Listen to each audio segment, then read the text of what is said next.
The cabinet welcomes the decision of the Republic of Colombia to recognize the state of Palestine on the lines of June 4, 1967, with East Jerusalem its capital. Noting this step reflects Colombia's keenness to support the Palestinian people and their legitimate rights to self-determination and independence in accordance with the principles of international law and relevant international resolutions.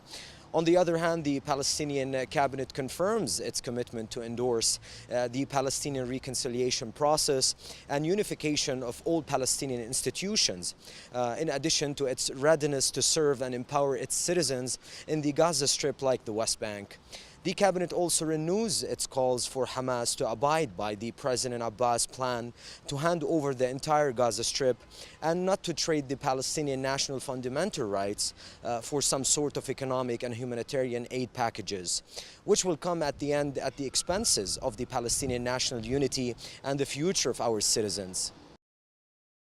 The cabinet strongly condemns the recent terrorist attacks 20 kilometers outside of Amman and extends its sympathy and solidarity with the Jordanian people and the Hashemite kingdom, especially at the mourning families of the four security forces who were killed. We are appalled and deeply saddened by such horrific committed crimes, and we affirm that we stand together against all kinds of terrorism and the targeting of innocent civilians.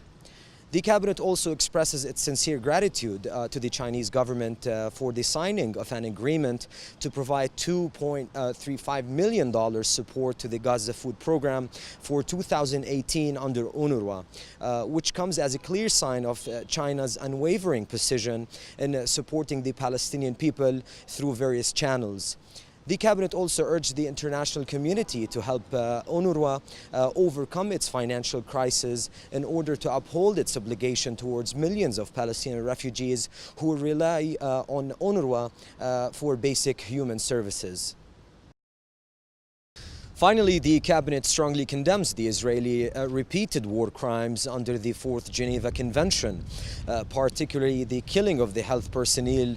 in the Gaza Strip, who was shot at the head as he was providing first aid to the wounded near Rafah, which brings the total of the health personnel killed in Gaza to 3 since the beginning of the Great Marches of Return. In addition to the killing of the pregnant Palestinian 23-year-old mother and her 18-month daughter, who were killed during the Israeli airstrike in the central of Gaza, the Palestinian cabinet demands the international community